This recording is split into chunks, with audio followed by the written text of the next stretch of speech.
So, we have fake Klingons. What does everyone have to say about that? We were caught flat-footed there. I don't want any more surprises to catch us off guard. Ah. Kirk, ever the pragmatist. Captain, I detect a recent avalanche approximately 6.2 kilometers away that occurred within the last 3 days. The mountain may be quite dangerous. Well, that doesn't have anything to do with the Klingons. Demons, Klingons, avalanches. What's next? The Wicked Witch of the West? That is not logical, Doctor. It wasn't supposed to be logical, you green-blooded Vulcan. Why does everything have to be so damn logical? Calm down, McCoy. Well, we've seen Klingons. Now all we need is a few Romulans. Control your thoughts, Doctor. There is a high probability that something here is using our own memories against us. Hey, just a moment ago you said you'd refrain from making any hypothesis, Spock. That is not logical.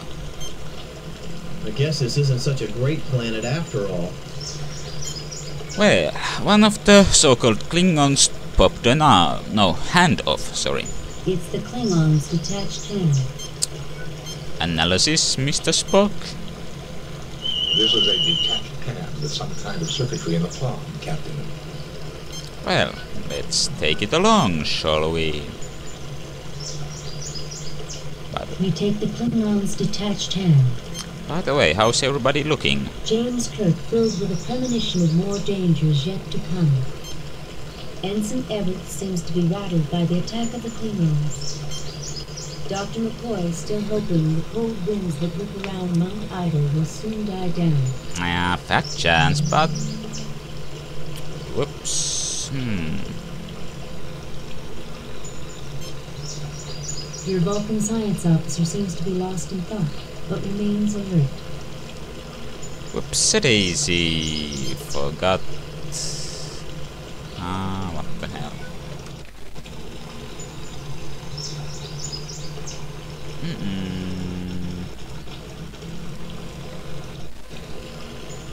Alright. Yeah. Mount Idle rises above you. The path is surrounded by some beautiful shrubbery. A shrubbery!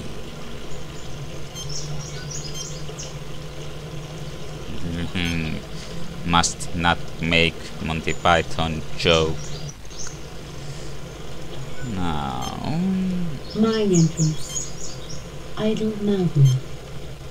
James T. Kirk, always wondering what the next surprise will be. Spock, perhaps the most brilliant mind in Starfleet, pondering a most peculiar mystery. Ensign Everett's keeping a sharp eye out for anything dangerous. Leonard McCoy, hoping that the cave will be warmer than outside. Enough about the temperature, McCoy. It's cold. Yeah, we get it. The answer to this mystery lies ahead of us, General. But let's not rush to meet it. Whoever was trying to stop us may not stop with those Klingons, Captain. I recommend extreme caution. Oh yeah, and by the way... A thought had occurred to me, Mr. Spock, but thank you for mentioning it. Even if you set phasers to kill, those Klingons won't be vaporized. I'm sorry I let you down with those Klingons back there. I should have been paying more attention. Just don't make that mistake again, Ensign. And the game keeps us... Those Klingons give me the willies. They always have. My sister was wounded by them in the Chozon ambush. We've all had our share of conflict with the Klingons, Ensign. The Organians told me that one day, humans and Klingons will become good friends. I wonder if I'll ever live to see that day. Yeah, that's a nice tie-in with the series. I'll try to remember to look up Organians on the computer when we get back to the Enterprise. Does your tricorder say the cave is warmer, Spock? It is not logical for me to use my tricorder to determine the cave's temperature, Doctor. I do not see what purpose it would serve. Spock, everybody talks about the weather. So yeah, talk to the red shirt, you notice the game keeps assuming that the so-called Klingons managed to get one shot off. That's done to Ensign. But various types of berries grow amongst the bushes. now this is what we came here to get. These seem to be Laraxian berries, Captain. They have several medicinal uses, but Dr. McCoy would know more. So let's perform a medical analysis. Jim, these are the berries we need to synthesize a hypodetoxin. We must get these to Brother Stephen quickly. So let's do it. We'll be quick about it. Won't stop to look around all the time and talk to everyone and ask their opinions about things. Yes, sir. You've retrieved a sample of berries. Quick, that's Starfleet for you.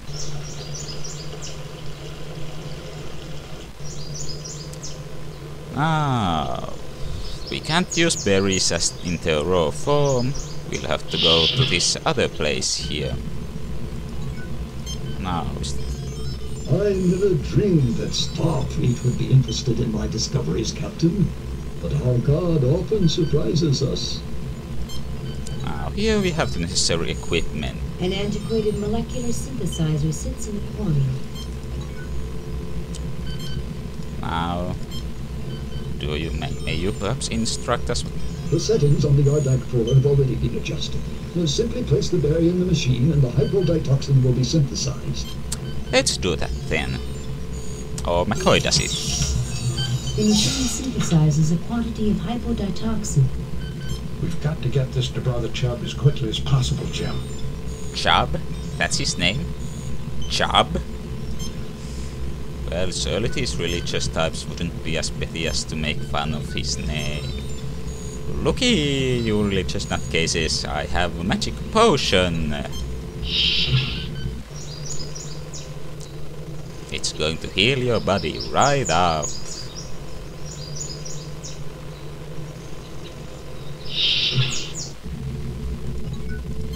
And our healer shall administer it. Thank you. You're most kind. Now, I suppose we can take a bit more time. These things are not so critical anymore. The medical methods of these people seem primitive to me, Doctor. By our standards, yes. Here the acolytes prefer a simpler lifestyle. Unfortunately, this is one of the consequences. Yeah. Remember, folks, someday mid-21st century will be considered primitive. Just thinking to myself, don't mind me. You are? Kirk, thinking?